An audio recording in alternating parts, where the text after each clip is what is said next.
Hello friends, welcome मित्रा bye DM sir में आप सभी का बहुत बहुत स्वागत है।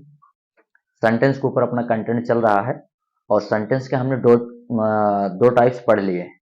आज आपका थर्ड है, तीसरा टाइप्स, जिसे आप इंपरेटिव सेंटेंस कहते हैं। इसकी हिंदी होती है आज्ञा सूचक वाक्य।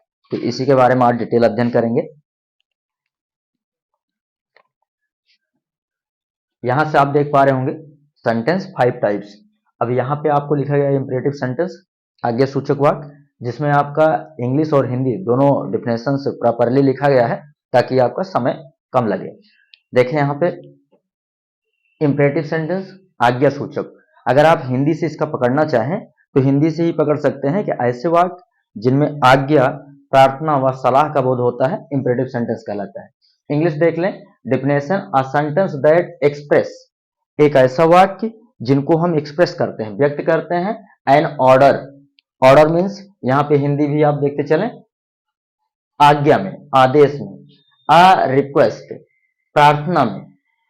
थर्ड है अ पीस ऑफ एडवाइस। आप जानते हैं एडवाइस जो है वह उसका प्लूरल नहीं होता है, तो उसे हम जब सिंगुलर दिखाना होता है तो पीस में करते हैं। अ पीस ऑफ एडवाइस, सलाह का बोध होता है। फिर से सुन ले पूरा definition. A sentence expresses that an order, request, a piece of advice that is called the imperative sentence। ऐसे वाक्य जिनसे आज्ञा, प्रार्थना व सलाह का बोध होता है इंपरेटिव सेंटेंस कहलाता है। इसके कुछ की फैक्ट्स होते हैं। हिंदी में तो आप जान गए, इंग्लिश में कैसे इसकी पहचान करेंगे उसके बारे में जानना आपको जरूरी है। इसके यदि इंग्लिश में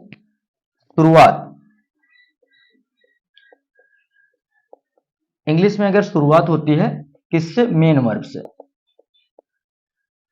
मेन वर्ब जिसे शॉर्टकट में आप एम भी बोलते हैं, किससे? V1 से। मेन वर्ब की फर्स्ट फॉर्म या प्रार्थना सूचक शब्द आपके तीनों में से कोई भी मिल जाए, सर प्लीज, काइंडली,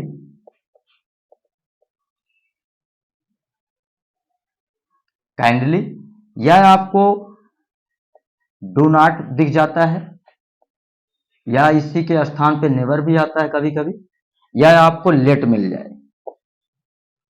एटसेट्रा। यदि इन शब्दों में से कोई भी इंग्लिश की स्टार्टिंग अगर मिलती है तो वो आपका इंपरेटिव सेंटेंस होगा। फिर से देख लें एक बार। मेन वर्ब की फर्स्ट फॉर्म हो गया, सर प्लीज, काइंडली हो गया, ये निवेदन होता है, प्रार्थना के लिए होता है। डू नॉट होता है जिसे नेगेटिव सेंस देता है। नेवर भी होता है, डू नॉट के स्थान पर आता है जिसका मतलब होता है कभी नहीं। और लेट अनुमति देने के सेंस में किया जाता है। एग्जाम्पल इसके क्या होंगे?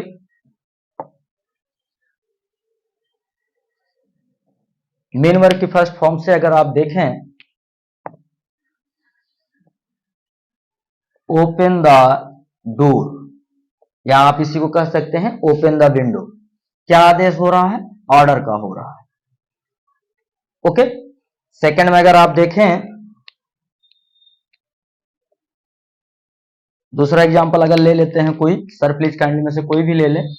Please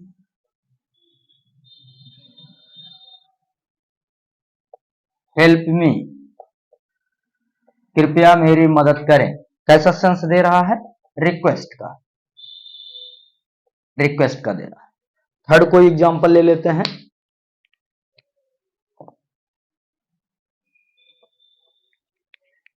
respect your Elder,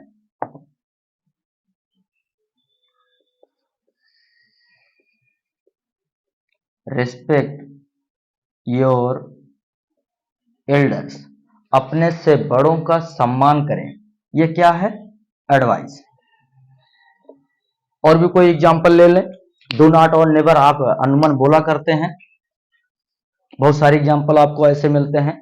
don't mislead मी, या डोंट डिस्टर्ब मी। इस तरीके से आप बोल सकते हैं। नेवर क्या क्या हो जाएगा एग्जांपल? नेवर टेल अ लाई, कभी भी झूठ नहीं बोलना चाहिए, या कभी भी झूठ मत बोलो। लेट का क्या होता है? लेट्स प्ले, आओ खेलें। लेटस गो देयर, उससे जाने दें। कई एग्जांपल आपको इस तरीके से मिलते हैं। आपको केयर क्या करना है? इंपरेटिव सेंटेंस, इसकी हिंदी होती आज्ञा सूचक वाक्य। ऐसे वाक्य जिनसे अगर आप डायरेक्टली बताना चाहें तो सीधे सीधे बता सकते हैं, ऐसे वाक्य जिनमें आदेश का बोध होता है इंपरेटिव सेंटेंस कहलाता है। यहां से हिंदी आप देखें, इंग्लिश डेफिनेशन आपको दिया गया है, 3 ही शब्द आपको मिलेंगे। ऐसे वाक्य जिनसे आज्ञा, प्रार्थना या सलाह का बोध होता है इंपरेटिव सेंटेंस कहलाता है। अगर हिंदी में आप उसका अर्थ नहीं निकाल पा रहे हैं तो इंग्लिश भी पहचान है, इन्हीं शब्दों में से कोई एक आपको देखने को मिल जाएगा। सबसे पहले मेन वर्ब की फर्स्ट फॉर्म से शुरुआत होगी, यदि इससे नहीं पाई जाती है तो जो निवेदन होते हैं सर, प्लीज, काइंडली, इन तीनों में से कोई एक शब्द आपको मिल जाएगा। अगर इससे नहीं मिलते हैं तो जो हमारे निगेटिव सेंस देते हैं, डू नॉट या नेवर, दोनों में से कोई एक आपको देखने को मिल जाएगा। ये भी नहीं मिलते हैं तो लेट, अनुमति देने के सेंस में इसका प्रयोग किया जाता है, ये मिल जाएंगे आपको। तो इस तरीके से आपको इंपरेटिव सेंटेंस हिंदी और इंग्लिश दोनों की पहचान आप जान सकते हैं। हिंदी में ऑलरेडी आपने देखा कि आज्ञा, प्रार्थना, सलाह तीनों मिलेंगे। इंग्लिश में आपने देखा कि इन्हीं 6-7 वर्डों को अगर शुरुआत इसकी होती है वो आपका इंपरेटिव सेंटेंस कहलाएगा। ओके, नेक्स्ट आपका ऑब्जेक्टिव सेंटेंस है। ओके।